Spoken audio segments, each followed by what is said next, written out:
What's up YouTube, Big D here. It's time to review Constantine Season 1, Episode 10, titled Pro Quo. I don't even know if I said that right, but who cares, man. Congratulations. This episode, Episode 10, the ratings rose. Now, it rose, don't quote me on this, 8% more than, I may be wrong, but it rose quite a little bit, where it was like awesome, you know, we were doing good, so it rose, and also Grimm's rating rose. So really great, congratulations. Please keep it rising. Hashtag save Constantine, guys. It should take me less than 2 minutes to recap the episode, pros to cons, give you my final score at the end.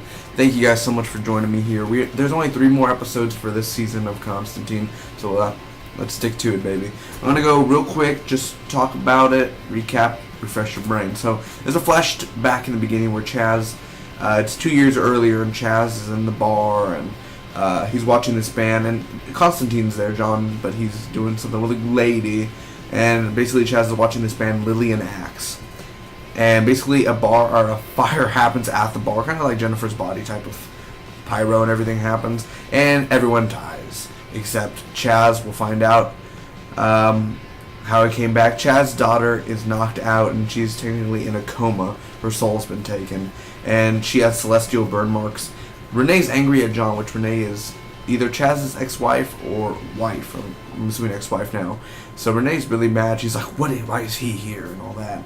There's a flashback where Chaz wakes up in the hospital, and in present day, you know, technically Chaz was supposed to be dead, but in present day, John, Zed, and Chaz go to a medium, and they make contact with his daughter. But then, like, some demon or some entity is there, and basically burns the medium. Basically, just bursts into flames. It's crazy. It's really one of those, like, what's going on moments. What's happening? So really cool.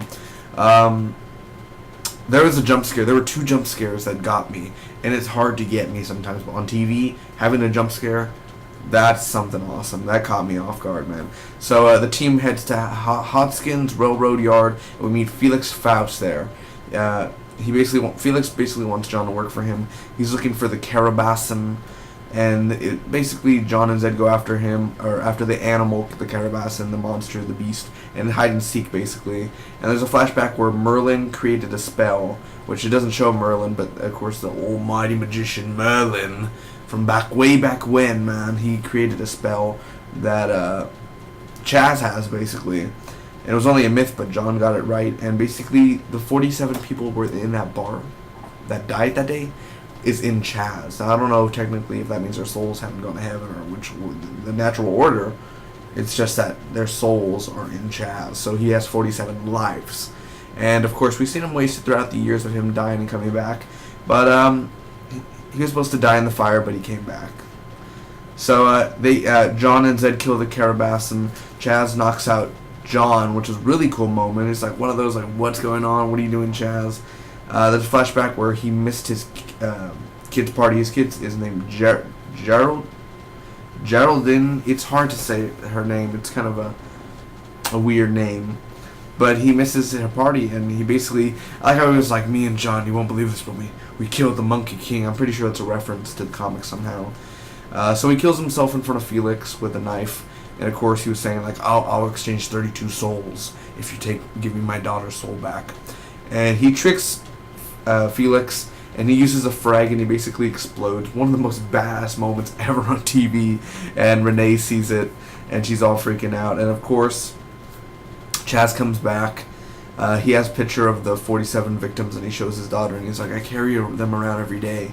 And he's like, I want you to meet a few friends that I carry around every day. And I was like, it's so sweet, man. It's like he knows them, and he cares for them, you know. That's really cool. So Zed saw John's mother, and then basically John's freaking out at the end, and it's going to be an emotional ride, the last 3 episodes. So overall, what did I think about this episode, man? Let me start with my cons first, just to get that out of the way. First off, I doubt it. Now, I hope there's a season 2, but I honestly doubt that Felix Faust, or Faust, whatever, I don't think he's dead, but if he is, I think, why would you kill him off? Why didn't you just knock him out or send him to the underworld or something instead of blowing him up? I mean, that's a pretty cool scene, but still, why'd they go down that route?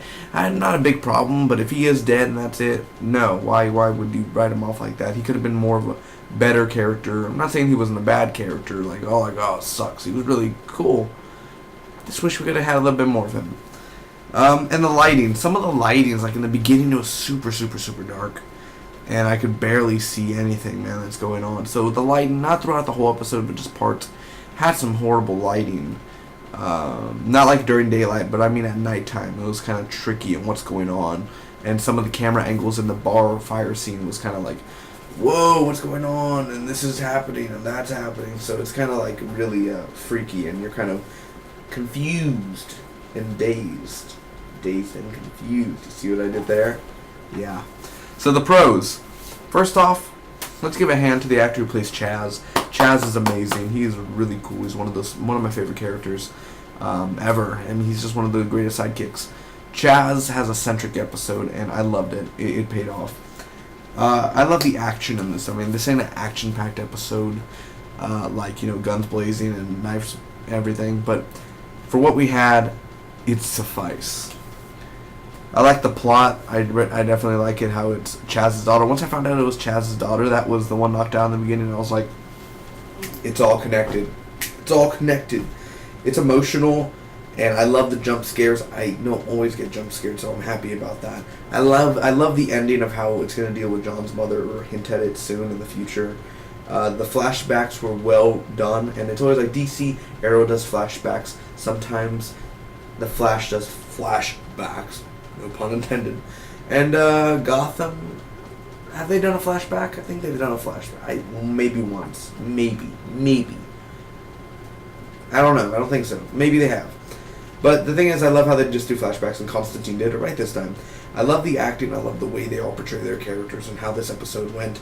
And I love that the feelings are there. The emotion and the feelings, they hit me. There were moments where a tear came down. And I love the effects. The effects were super well done, rendered well, and put in well. So overall, I'm going to give this episode of Constantine a solid A. It's definitely one of my favorite episodes of the season, probably my top 3 favorite episodes. Just of the acting and the plot and the writing and how we got Chaz's daughter back, and how Chaz wanted his daughter back, and how he acted and portrayed his character, and how the daughter acted, and the mediums, and all those scenes were just so perfectly well written and well acted out that I applaud them. Thank you guys so much for watching. Comment down below. Let me know what was your favorite part about tonight's Constantine episode. And as always, I'll see you next week. We have, again, 3 more episodes left. And I'm reviewing King of the Nerds. Don't forget, every Friday I review King of the Nerds, Helix, and 12 Monkeys. You guys check that out. Spock be with you always.